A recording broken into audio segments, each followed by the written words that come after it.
और history, sociology, political science ये हमारी ऑनर्स में सब्जेक्ट थे। विवेक भाई का मैं फैन हूँ, इसलिए फैन हूँ, विवेक बिंद्रा और इनके जैसे हर उस व्यक्ति का मैं फैन हूँ जो मोटिवेट करना जानता है। हम आप मनुष्य हैं, हमारे अंदर बहुत सारी ऐसी क्षमताएं हैं जो ऐसे पड़ी रह जाएंगी अगर उसको जगाया नहीं गया। लेकिन साथ में ये भी इंपॉर्टेंट है, क्या एक व्यक्ति सब कुछ जगा सकता है? Yes yes yes yes yes. I think Manoj ji is moving towards this flow, so I'll hand over the stage to you, Manoj ji. नहीं, आप यही रहो। अच्छा, ठीक। जनरेटर नहीं रहेगा तो फिर नहीं, पावर नहीं निकलेगा। मैं जैसे हमने पूछा ना, तो ये आने में थोड़ा सा टाइम लगा, क्योंकि आप सोच रहे थे एक व्यक्ति जगा सकता है, लेकिन उसको लक्ष्य तक आपको खुद ही पहुंचाना पड़ेगा। ये हमारे जीवन का एक्सपीरियंस है। देखो, मैं छोटे से गांव में रहता था। सबकी जर्नी एक लर्निंग भी है। मैं जी छोड़ दे रहा हूं, जर्नी लर्निंग कर रहा हूं, अगर लर्निंग कहना चाहिए। सबकी जर्नी एक लर्निंग है। मैं छोटे से गांव में रहता था, हमको तो पता ही नहीं था तो कोचिंग क्या होती है। बिजनेस की भी कोचिंग होगी ये तो हमने जीवन में सोचा ही नहीं। आईएएस की कोचिंग होगी, आईएपीएस की, यूपीएससी की कोचिंग होगी। अगर बिजनेस की कोचिंग विवेक बिंद्रा जी ने चलाया, और इतने लोग, कितने 3 दिन के लिए है ये, 3 दिन के लिए। हम लोगों की जब 2 दिन की क्लास लगती है, हम लोग उसको पॉलिटिकल लैंग्वेज में चिंतन शिविर बोलते हैं।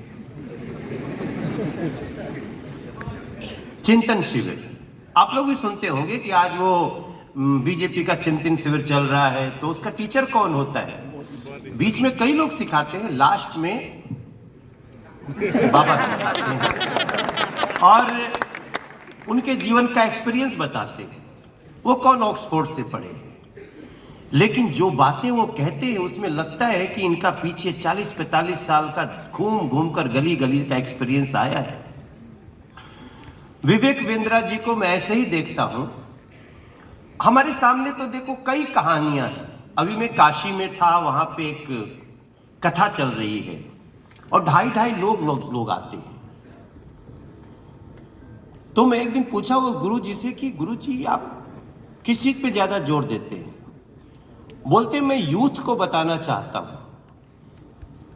हनुमान जी को तो किसी ने जगाया ना, उनको थोड़ी पहले आप सुनिए तो इतना समुद्र लांग जाएंगे। उनको बताना पड़ा कि जागो, तुम कर सकते हो, यू कैन। और विवेक बिंद्रा भी वही तो समझा रहे हैं, यस यू कैन। हमको भी किसी ने यही बताया कि मनोज तिवारी यू कैन। वो मेरा बड़ा भाई ही थे, आईआईटी से, बीएचयू आईआईटी से इंजीनियर बन गए थे वो। तो वो बार बार मुझे बताते रहते थे तुम कर सकते हो। मुझे लगता था मैं कैसे, मैं गाना नहीं गा सकता, बहुत लोग हमसे अच्छा गाते हैं। एक्टिंग नहीं कर सकता, मैं एक्टर बना दिए। तो मैं विवेक जी आपके इस प्रयास को बहुत बड़ा मानता हूं और आप सबसे इतना बोलना चाहता हूं कि जितना 3 दिन में आप सुनोगे, समझोगे, इसके बाद का काम आपका होगा। यहां इतने सारे लोग हैं ना, तो सबकी जो एक अंग्रेजी में क्या बोलते हैं, स्वीकार करने की शक्ति, क्या एब्जॉर्प्शन, ग्रेस्पिंग पावर, ऐसे बोल सकते हैं। हाँ। मेरी इंग्लिश उतनी अच्छी नहीं है, लेकिन थोड़ा थोड़ा तो मैं रिस्क नहीं लेता ज्यादा बोलने के लिए। These days I am learning. ये मनोज जी आपकी विनम्रता है, नहीं वरना आपका ओहदा कई भाषाओं से बहुत बड़ा है। नहीं, हमारे बताऊं आपको मैं अपना एक्सपीरियंस। जब हमको गाने को कहा गया था, तो मेरे जो सिखाते थे वो बहुत अच्छा गाते थे। तो मुझे लगता था ये इतना अच्छा गाते हैं, और फिर मुझे शो मिल गया उनको, वो हमारे शो में हारमोनियम बजा रहे थे। जो मुझे सिखा रहे थे वो मेरे शो में एक दिन हारमोनियम बजा रहे थे। अब मैं जब उनकी तरफ देखूं तो मेरा सुर हिलने लगता था। तो मैंने अपने को कहा, मनोज तिवारी, इस समय तू सोच कि तू ही उनका टीचर है। अंदर से तो सोच ना, बाहर तो अनादर नहीं करना है। और फिर हमने शुरू किया। हमको कई लोग बोलते थे, मनोज थोड़ा कनसुरा है, ऐसा बोलते थे। बेसुरा नहीं बोलते थे, थोड़ा सा हटता है। लेकिन कुछ लोग बोलते थे इसकी आवाज बहुत अच्छी है। तो हमने उसको सुन लिया, यार तेरी आवाज अच्छी है। अभी जो गाना बज रहा था ना, हमने कभी गाया, हो जिया हो बिहार के लाला, जिया तू 1000 साल। अभी गाना आपको किसने दिया? वो गैंग्स ऑफ वासेपुर का डायरेक्टर, नाम याद है ना उसका? अनुराग कश्यप।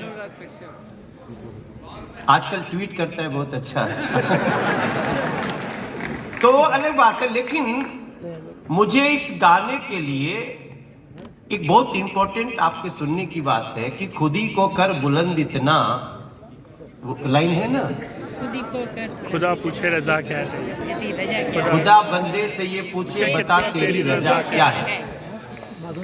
ये हम कर सकते हैं साथियों।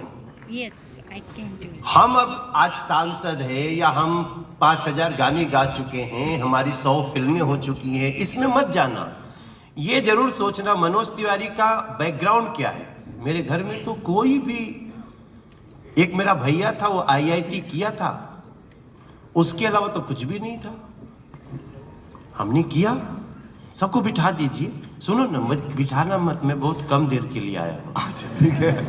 क्योंकि मैं काशी से आया, और कुछ पूछना है? अच्छा, सवाल है ना? जितना सवाल हो उतना ही अच्छा है। जिस दिन सवाल समाप्त होने लगे उस दिन समझना थोड़ा गड़बड़ है।